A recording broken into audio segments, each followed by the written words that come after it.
की चाकणकर असतील किंवा काय ते जयकुमार गोरे असतील, ही लोक ज्या पद्धतीने एक गलिच्छपणाचं राजकारण करत आहेत, तर या सगळ्या लोकांना सुद्धा चाप बसणं गरजेचं आहे. या सगळ्या विषयांचा उहापोह करण्यासाठी आणि एक लेकमाता का लढायचं आहे, तर जर कामाच्या ठिकाणी एका डॉक्टरला त्रास होत असेल तर हा एका व्यक्तीचा प्रश्न नाही, हा त्या संस्थेत काम करणाऱ्या, हा आरोग्याशी निगडीत किंवा शासकीय सेवेत काम करणाऱ्या प्रत्येक व्यक्तीचा प्रश्न आहे. की चाकणकर असतील किंवा काय ते जयकुमार गोरे असतील, ही लोक ज्या पद्धतीने एक गलिच्छपणाचं राजकारण करत आहेत, तर या सगळ्या लोकांना सुद्धा चाप बसणं गरजेचं आहे. या सगळ्या विषयांचा उहापोह करण्यासाठी आणि एक लेकमाता का लढायचं आहे, तर जर कामाच्या ठिकाणी एका डॉक्टरला त्रास होत असेल तर हा एका व्यक्तीचा प्रश्न नाही, हा त्या संस्थेत काम करणाऱ्या, हा आरोग्याशी निगडीत किंवा शासकीय सेवेत काम करणाऱ्या प्रत्येक व्यक्तीचा प्रश्न आहे. आणि म्हणून याच्यावर आवाज उठवण्यासाठी म्हणून उद्या सकाळी 10:30 वाजता फलटण पोलीस स्टेशनला जाऊन त्यांनी तपास नीट करावा. आमच्यासाठी SITच्या कक्षेत सगळ्या ज्यांच्यावर आरोप आहेत, आक्षेप आहेत, त्यांना आणलं जावं. याच्यासाठी म्हणून उद्या तिकडे जायचं ठरवलेलं आहे.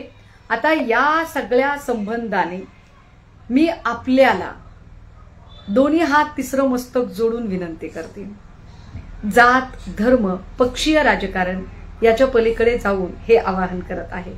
कारण हा जर पक्षीय राजकारणाचा विषय असता तर मग आम्ही आमच्या पक्षाच्या सगळ्या पदाधिकारी आणि सगळ्या कार्यकारिणींना बोलून आम्ही एक पक्षाची सभा लावली असती.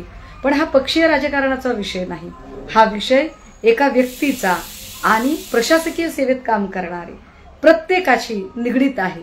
त्यामुळे प्रत्येकाचा सहभाग महत्वाचा आहे. अर्थात तुम्ही आलात तर तुमच्यासह, तुम्ही नाही आलात तर तुमच्याशिवाय लढणं अपरिहार्य आहे. असं व्हायला नको की एखादी बाई लढते, एखाद्या बाईचा जीव जातो, एखाद्या बाईवर मेल्यानंतरही लांछन लावलं जातं आणि तिच्यासाठी आवाज उठवायला कुणीही पुढे येत नाही. हे जर चित्र निर्माण झालं तर कुठलीच बाई लढण्यासाठी, कुठलीच बाई नोकरी करण्यासाठी, कुठलीच बाई घराच्या 4 भिंती ओलांडून बाहेर जायची हिंमत करणार नाही. त्यामुळे बाई म्हणून बाईपणाच्या संवेदना समजून घेत मी उद्या फलटणला जायचं ठरवलंय. तुम्ही सोबत आलात तर आनंद आहे, स्वागत आहे. तुमचा जात काय, धर्म काय, पक्ष काय याच्याशी मला काही घेणं देणं नाही.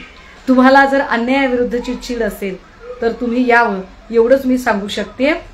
आणि हो, तुम्ही नाही आलात तरी सुद्धा मी लढायचं ठरवलेलं आहे आणि मी लढणार आहे आणि मी शेवटपर्यंत लढणार आहे. राहिला प्रश्न दादा, काका, ताई, मामा, भाचे, जे फलटणमधनं फोन करणारे लोक, ज्यांना असं वाटतंय की काही फोन केल्यानंतर माझ्यावर परिणाम होईल, माझी मानसिकता बिघडेल किंवा मी एखादा कॉल रेकॉर्ड करून व्हायरल करेल, तर काळजी करू नका, मी असं काहीही करणार नाही. मी बाईपणाचं विक्टिम कार्ड अजिबात खेळणार नाही.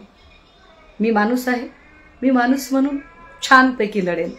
मी स्त्री, पुरुष, जात, धर्म, लिंग, पक्ष याच्या पलीकडे जाऊन काम करणारी आणि माणूसपणाचं मूल्य मान्य करणारी व्यक्ती आहे. त्यामुळे तुमच्या धमक्यांचं भांडवल करणे, तुम्ही जे मला कॉल करता,